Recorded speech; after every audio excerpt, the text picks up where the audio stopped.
Right in the heart of Berlin, there's this huge open field. It's a place for freedom, fun, community, but this place, it's so much more than just a park. It's a relic, a monument, and yeah, a battlefield for the city's future. It has layers of history that are just as complex and contradictory as Berlin itself. So let's peel back those layers and really get into what makes this place so special and so contested. Go there on pretty much any given day, and Tempelhofer Feld is just buzzing. You've got these vast former airport runways stretching over 380 hectares. To give you some perspective, that's bigger than the entire country of Monaco. And they are packed with cyclists, skateboarders, and these land kiters catching the wind. It really is Berlin's backyard. It's this totally unique urban space that the people have reclaimed for barbecues, urban gardening, and really just soaking up that incredible wide-open feeling. But here's the thing. What makes this field so fascinating isn't just what's happening now. It's the history buried just underneath those runways.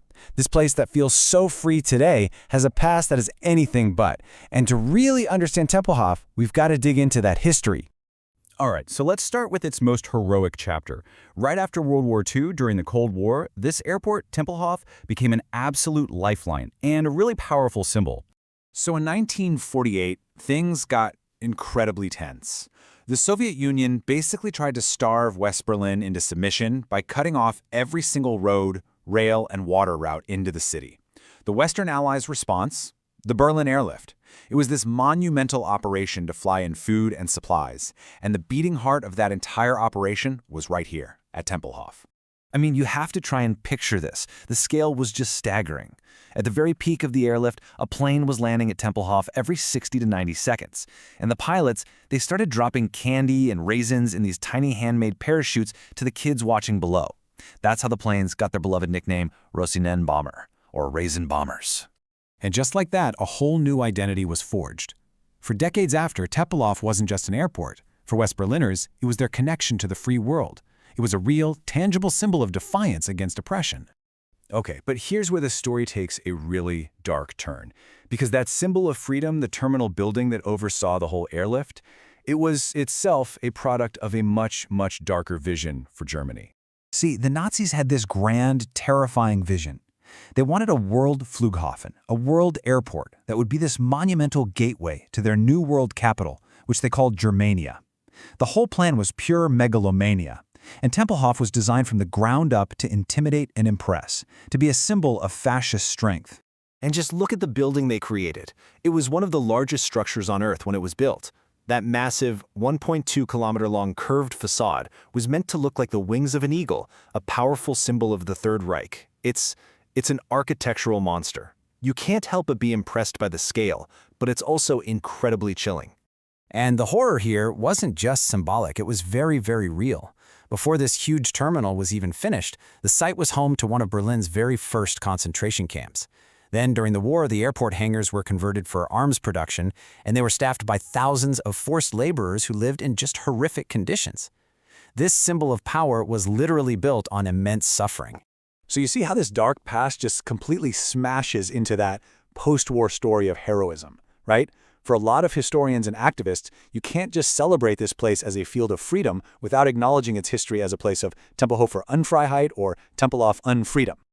Okay, so that brings us to the most recent chapter in the field's story. After the airport finally shut its doors for good in 2008, a brand new battle for Tempelhof began. And this time, it was a fight between the city government and its very own citizens. So, when the airport closed, it left this huge question mark hanging over the city. What on earth do you do with 386 hectares of prime real estate?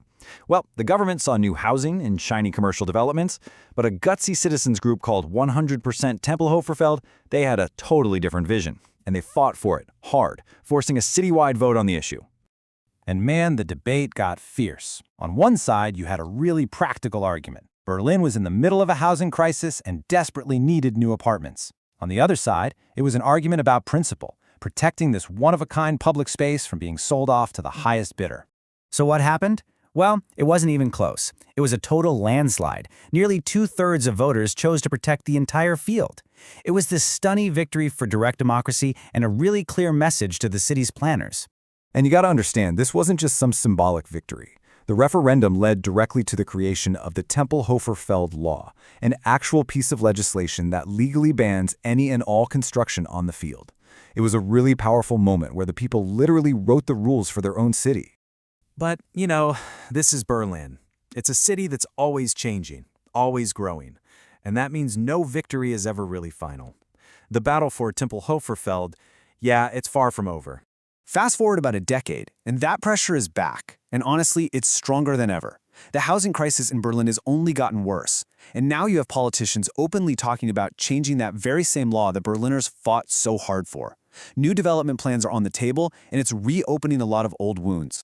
The tension is so palpable that even the architects who were recently brought in to create new designs are pushing back. 4 of the winning teams actually put out this joint statement, basically saying they were afraid their work would be used as an excuse to break the law and build on the field against the public's will. And that's really what the whole story of Tempelhofer Feld boils down to. It leaves us with this massive, fundamental question that applies to any modern city, really. In a place that's growing so fast, in a city that is desperate for housing, what is a vast, empty, open space truly worth? Is it a luxury we just can't afford anymore? Or is it a necessity we absolutely can't afford to lose?